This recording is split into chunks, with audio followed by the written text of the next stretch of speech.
Evet arkadaşlar, Didim Seyrantepe bölgesinde 610 metrekare arsa üzerine kurulu tek katlı müstakil bir evi incelemeye geldik. Evimiz 3+1 açık mutfak, havuzlu, otoparklı, gördüğünüz gibi geniş bir bahçe alanına sahip tek katlı betonarme bir yapı.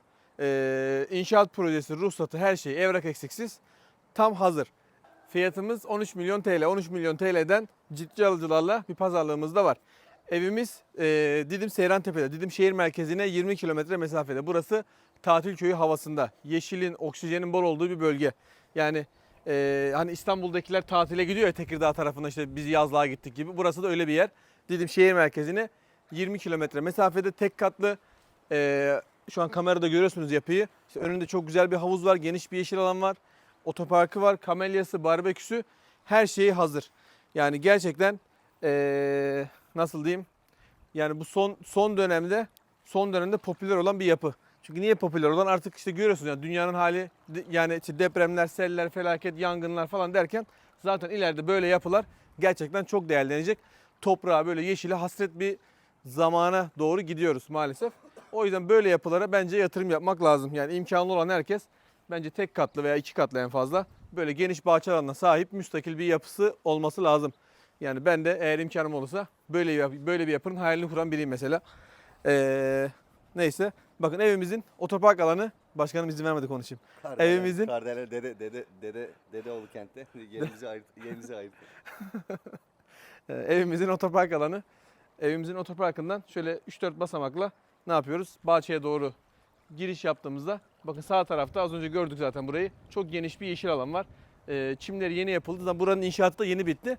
Yeni bitti. 2 gün oldu. Biz hemen gelip çekmek istedik. Şu kamelya alanı çok güzel görünüyor. Barbekü alanı çok güzel. Bir de buradan, yani şu anda tabii üzerinde bir sis var ama sis değil, buhar var diyelim. Çok güzel bir Bafa Gölü manzarası da var burada. Burası Bafa Gölü'ne yakın. İnternetten yazarsınız, Bafa Gölü manzaralı. Bodrum yolu üzerinde. Bodrum yolu üzerindeki Bafa Gölü manzaralı. 610 metrekare üzerine kurulu tek katlı bir ev. Şimdi evin bakın yürüyüş yollarından havuza doğru geldim. Havuzu yani çok güzel görünüyor. Mesela bakın çok villa geziyoruz, çok villa tanıtıyoruz. Ama niyeyse burası farklı bir havası var böyle. Yani tek katlı oluşundan mı? Bakın havuzlu evin görüntüsü böyle çok güzel görünüyor değil mi başkanım? Ya benim gayet hoşuma gitti bu ev. Yani çok tatlı, hoş bir ev. Geniş alan. Yani her tarafı yeşil. Evin 4 tarafı açık olduğu için 4 tarafında da bahçeleri var. Şu ön kısımdaki bahçe çok geniş. Evin bana göre şu anda sağ tarafındaki bahçe alanı daha geniş. İşte yan arsamız boş şu anda. Bakın burada çam ağaçları. Yani evi çok güzel sarmış şu anki evi. İnşallah inşaatı yapan arkadaş buraya sonuçta bir ev gelecek. Bu ağaçlara zarar vermez. Muhtemelen bu gider ama yandaki gitmez. Dediğim gibi artık doğayı korumamız lazım. Böyle yerlere gerçekten muhtaç zamana gidiyoruz. Tek katlı böyle 600 metrekare, yani toprağa basabileceğimiz bir yer bence çok değerli. Yani özellikle şu anda işte devam eden yangınlar, işte görüyoruz internette, işte bazı yerleri sel basmış, tufan vurmuş bilmem ne. Yani bence böyle yerler çok çok değerli. Özellikle geleceğimiz için, hepimiz için, yani sadece size demiyorum. Hepimiz için çok değerli. Şimdi geldik, evin 4 tarafını gezdik. İşte şuradan, işte otoparktan girdiğimizde yürüdük, normalde evin içerisine giriyoruz. Bakın geldim. Evin çelik kapısından içeri doğru girdim. İşte geniş bir uzun koridor alanı var. Hemen evin girdim, sağ tarafında salon mutfağı var. Salon mutfaktan başlayıp evi yavaş yavaş işte tanıtmaya çalışalım. Burası yaklaşık 50 metrekare civarında geniş bir salon mutfak. Yani çok büyük bir salonumuz var. Mutfağın genişliği, ada mutfak görüntüsü gayet güzel. Bakın ben şöyle durduğum zaman zaten kamerası gösterdiğinde genişliği anlayabiliyorsunuz. Sade şık bir mutfak. İşte beyaz mutfak dolapları, siyah kulplar, siyah mutfak taşı. Çok güzel görünüyor. Burada ada mutfağımız da var. Bunun içerisinde bu tarafta mutfak dolapları var, yani çekmeceler var. Serhat size onları da gösteriyor kıymetli başkanım. Size orada gösterdiğinde bakın ben oradan, Serhat orada durduğun zaman mesela bak geliyorum, ne kadar geniş değil mi? Yani çok büyük. Yani fayansların geniş, fayansları bile saysanız genişliği anlarsınız aslında. Televizyon ünitesi için ayrılan alan burada. Burası seramik. Bu da işte değişik süsleme malzemeleri ahşap tarzında. Güzel görünüyor. Bakın şuradan, yani bakın evin önüne baktığımız zaman da çok güzel aslında. Yani şu havuz, yeşil, yani şu görüntü bence harika. Aslında buraya bir de güneş kırıcı da yapılabilirdi. Şu süsler yapılıyor ya. Buraya güneş kırıcı da yapılsa, işte buraya masa atılır.